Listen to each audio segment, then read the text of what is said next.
Nah, kayak mana Mbak kronologi yang hipnotis dari orang asing yang di sini itu kayak mana tuh Mbak kronologi? Iya, pertamanya tuh Mbak dia masuk toko jajan beli minum sih kok pakai duit 50.000. Ya sudah.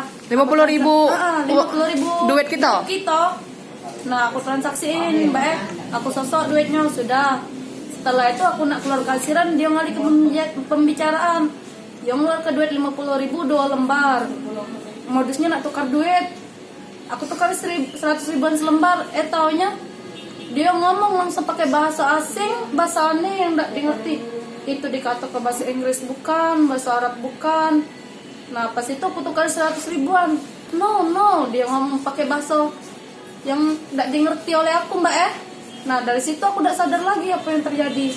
Yang pastinya aku ingatnya aku ngasih ke duit sama dia. Aku tuh cak mana cak tidak berdaya itu Mbak pas nak ngambil duit itu. Iyalah mungkin terkenal oleh dia tadi. Nah selanjutnya kawannya ini anu dia ini. Oh, jadi Mbak Winda juga kena? Aku tuh dari WC kan. Di hari yang sama? Iya dari yang sama. Waktu yang sama. Waktu yang sama. Dari WC kan, habis itu masuk kasir kan, nak nyetak preste kan. Net argo. Nah, dak tahu aku ini kan uang itu tuh Mbak. Terus katanya Mbak Pampers ada dak kata dia kan. Itu bahasa Indonesia mereka bisa ngomong. Pampersnya Pampersnya. Oh, Pampers. Dia mulai bahasa Inggris, kami Dia nanya tahu lah Pampers. dikit Ya, Pampers. karena konsumen kan, kuantar jadi ke tempatnya. Ya sudah, gitu. Di situ Pak tempatnya kan. Nah, habis dari situ udah tahu ngapu, dia tuh nanya-nanya susu lah, susu yang tidak pernah aku dengar lah sebelum mau merek susunya itu kan. Nah, habis itu aku ke kasiran nyari kunci berangkas, iyalah ke berangkas, digiringnya dari belakang. Aku udah tahu juga tiba-tiba langsung nyari kunci berangkas kan. Iyalah kalau ingat dari CCTV itu iyalah muka berangkas kan, dia ngambil duit dari berangkas. Oh, dia tuh ngiring Mbak ke berangkas berarti. Berangkas itu hipnotisnya tuh ada kayak sempet megang-megang badan atau nepuk pundak itu. Ada. Asing banget dia Mbak. Itu pakai gerakan paling Hah? gerakan. Dan kalian langsung ngikutinnya Bay? Sadarnya kapan setelah itu? Sebenarnya tuh udah habis dia berlari itu kan, dia ini kasih aku ini nak setoran katanya. Siang atau malam? Malam Siang, itulah, pas dalam azan dia maghrib. pergi. Kejadian itu jam berapa? Jam 6. 6 tepat. hari? 16.00 hari Sabtu. Ada Sabtu kemarin. Sabtu malam Minggu. Terus? Terus dari setoran katanya, Mbak aku nak setoran, ya ayo aja bukan. Sebenarnya Setorannya mau dia tuh 1.4. Mbak perasaan duit tadi ada 1.7 kata dia kan, belum lagi yang ada yang belanja duitnya 100 sampai 2 jutaan. Ini malah setorannya udah 1.4. Sudahlah ya aja pun, setor yang ada baik komunikasi itu. Wah, habis tuh tiba-tiba cak bawaan ngantuk goling-goling kan di meja sini kan, tak lama jadi ke gudang bentang kagos tidur. Kalian berdua? Udah, Ya.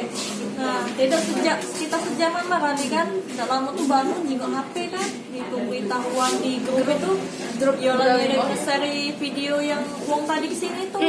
Pas aku jenguk, nah sama uangnya dengan yang di sini tadi. Habis itu langsung aku ke depan ngambil kunci berangkas, ngitung berangkas. Yola lah minus 3.800.000. Juga berangkas baik. Jadi total kerugian di toko ini berapa? 4.400.000 kurang lebih itu. Kasiran aku juga minus 639.000 itu dibulatin 650. Jadi total berapa? 4.400.000. Sudah termasuk minusnya Mbak Iya. Lia.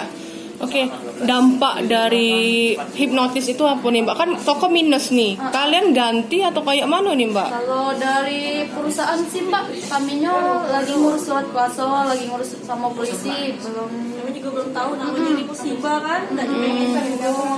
Yang pasti membukti ada kami CCTV itu bukan disengaja atau cak mana. Oh, yang jelas belum tahu dampaknya ke depan kayak mana. Tapi sudah buat laporan ke mana ngelapor? Polresta. Ke Polresta. Tidak terkait dengan hipnotis yang dilakukan oleh 2 orang asing itu di toko lain juga sudah dengar-dengar ada ya? Kabarnya ada sih Mbak dari media sosial tuh ada perusahaan retail sampai kita lah kena juga. Terus kalau Indomaret sih lumayan banyak pernah dapat kabar-kabar tuh. Dengar-dengar. Ada yang di sosial media tuh yang dia sempat berfoto dengan salah satu cowok karyawan juga. Itu di mana itu posisi itu ada Mbak? Itu kabarnya Indomaret Indralaya Gelombang. Indomaret Gelombang kabarnya sih. Tapi itu dari siaran dari grup juga, grup gawean. Soalnya banyak itu lingkup seluruh kota Palembang kayak itu Mbak. Sudah terdengar itu baru atau lama memang? Baru hari itu loh Mbak, hari itu. Pas kejadian, pas yang infonya terdengar juga di kalian. Bedanya cuma 2 jam. Harapannya ke depan kayak mana Mbak setelah musibah ini nih, Mbak? Semoga besok aku ketemu Mbak. Ketangkep. Mati, suntik matinya. Kalau bisa ketemu Mbak. Malah yang timpang. Kedepannya, Dia kan hah? orang asing kan. Hah? Iya. Masuk kota kita malah bobotnya ida-ida. Tapi dari dialeknya, logatnya itu nggak tahu itu bahasa Inggris atau bahasa Arab. Iya, Kadang bahasa Inggris, bahasa Arab. Nah, sikapnya tuh udah tahu bahasa mana Mbak. Yang pastinya bahasanya tuh aneh dia Mbak. Kayak bahasa Latin, kayak bahasa cak mana ya. Yang nggak ngerti-ngerti itu ya. Dari situ kami sudah berdua tidak sadar lagi apa yang dilakukan. Padahal dia tidak nepuk-nepuk pundak, Tidak. apa tidak nyentuh tangan dikit Cuma pun. dari gerakan sama kata bahasa-bahasa dia yang agak aneh kita dengar itu nah. Gerakan tuh maksudnya dia tuh kayak bahasa isyarat ya, karena mungkin terbahasa kayak itu.